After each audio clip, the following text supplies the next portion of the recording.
T'es-tu déjà senti dans le regard des autres trop raide, trop lente, trop maladroite pour développer davantage tes capacités dans une activité sportive? Que dis-je, simplement physique. Bref, ma question est, as-tu assez confiance en tes capacités pour pratiquer quoi que ce soit qui passe par le corps sans craindre le regard des autres? Si cela est ton cas, je t'invite à écouter ce qui va suivre. Dans ce podcast, je t'explique comment je suis passée de la case intello à la case prof de yoga en 1 minute et comment finalement j'en suis venue à créer une méthode pour allier le yoga et la sophrologie et reconnecter enfin le corps à l'esprit. Dans la vie, il existe 1001 façons de sortir de la caverne pour se diriger vers la lumière. Chaque semaine, 1000 hommes orientent les projecteurs sur une nouvelle pensée, une nouvelle technique ou sur une nouvelle trajectoire de vie.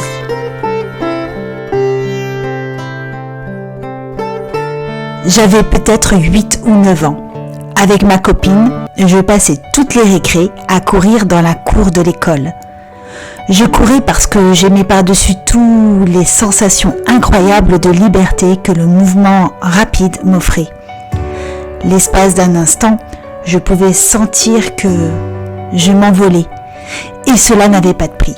Si cela avait été possible, j'aurais couru toute ma vie. J'en aurais même fait mon métier.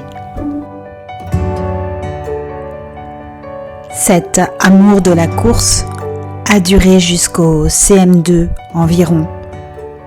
Et puis en 6e, plus rien. Tu sais, la cour de récréation n'a plus rien à voir avec celle du primaire.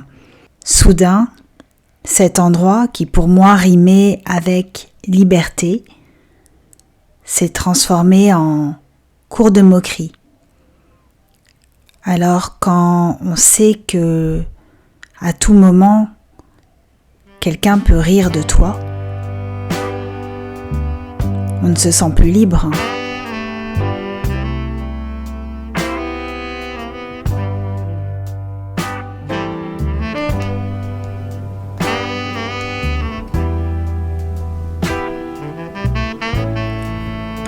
Certes, les garçons continuaient à courir grâce au foot, et ainsi ils pouvaient encore mobiliser leur corps.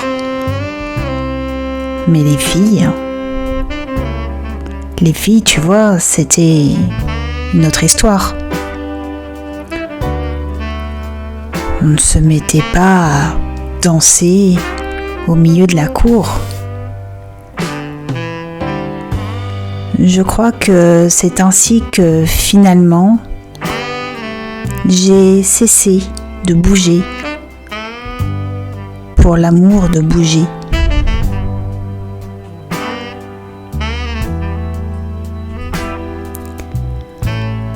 Certaines copines continuaient à mobiliser leur corps grâce à des cours de danse qu'elles prenaient en dehors de l'école. Mais moi, j'étais très grande et devant le miroir, j'avais le sentiment de me trouver dans la peau d'une girafe, maladroite et bancale sur ses pattes. Tu vois le style? Au lycée, la situation a encore empiré. Je ne faisais plus aucune activité sportive. Et j'ai attendu la fac pour reprendre un peu de natation, puis un peu de fitness. Je m'étais mise à courir en mode jogging, mais tu vois, juste le temps de réviser entre 2 examens et 2 cours, pas plus d'une demi-heure par semaine. Et puis finalement à Sciences Po et ensuite à l'école de journalisme, j'ai peu à peu varié les plaisirs. Je me suis d'abord inscrite à un cours de karaté, j'ai dû en faire 3-4 ans. Mais plus les années avançaient et plus j'avais besoin de mobiliser le corps à nouveau pour l'amour de bouger et de me faire du bien. Mais il y avait toujours un problème dans l'activité sportive.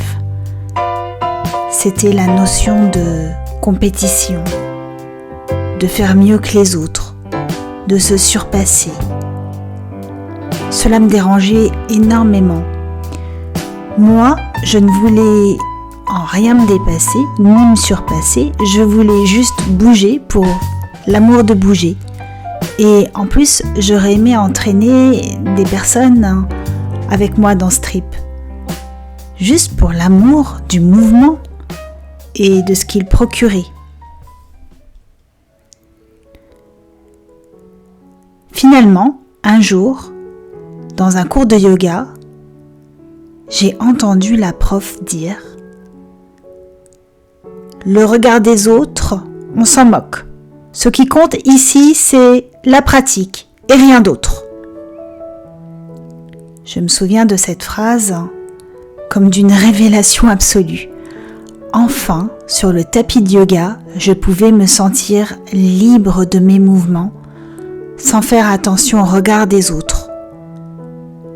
Et cela changeait tout. Bon, mais de là à me sentir prête à enseigner le yoga, j'avais encore du chemin à parcourir.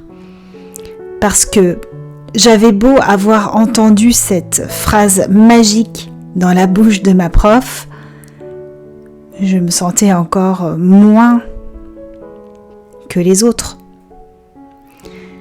Il y avait à gauche Nadine qui tenait la posture sur la tête durant 1 heure, et puis à droite Ségolène qui pouvait aller dans le scorpion sans problème. Et puis au milieu, il y avait moi qui avait mal au dos. Cette année-là, j'avais tellement mal dans les lombaires que je ne pouvais pas rester allongée plus de 2 secondes dans la posture de relaxation. Au fil du temps, toutes mes douleurs ont complètement disparu. Après 2 ans de pratique, j'ai même réussi l'impossible, faire la posture sur la tête. Bien sûr, pas aussi longtemps que Nadine. Mais cela n'avait plus aucune importance. C'était la sensation de retrouver du plaisir en quittant la posture qui comptait à présent pour moi. J'avais retrouvé l'amour du mouvement pour ce qu'il procurait à l'esprit et au corps. À peu près à la même époque, dans mon centre, il y a eu cette journée porte ouverte. Un des directeurs s'est approché de moi et il m'a demandé « Tu aimerais devenir prof de yoga ?» Jamais je n'aurais pu, ne serait-ce qu'1 minute, envisager cette possibilité. Crois-moi, il m'a fallu moins d'1 minute pour prendre la décision. C'était en 2007.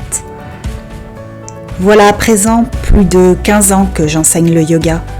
Bon, je ne vais pas mentir, je suis toujours un peu intello. J'aime penser, réfléchir au monde et trouver des solutions pour qu'il aille mieux. Avec le yoga, je suis persuadée d'une chose. On ne change pas le monde, mais en modifiant des petites choses sur soi-même, le monde commence à changer également. Grâce au yoga, j'ai appris beaucoup sur moi-même et notamment sur le fonctionnement du mental. Il y a cette branche dans le yoga qui s'appelle le Raja Yoga, le yoga de la psychologie qui mène à la libération de la souffrance, à la liberté d'être, à l'harmonie. C'est ainsi que mon chemin a croisé celui de la sophrologie. Parce que la sophrologie découle de ce Raja Yoga, tout simplement. Finalement, je suis devenue également sophrologue et de fil en aiguille, j'en suis venue à créer une méthode pour allier les 2 disciplines et faciliter la reconnexion du corps et de l'esprit.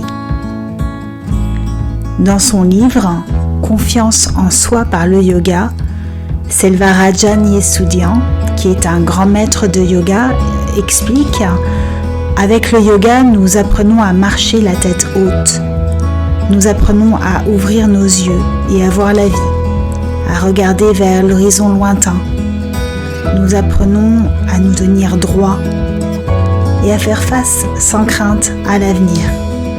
Nous apprenons à nous évader de la prison de l'obscurité et à prendre possession de notre héritage réel, qui est la liberté. Si tu as envie d'en savoir plus sur la façon d'allier le yoga et la sophrologie pour mieux reconnecter le corps et l'esprit et reprendre confiance en soi et la vie, ou tout simplement pour ajouter une corde à ton arc, je t'invite à consulter mon site méthodeyogasophro.com. À bientôt.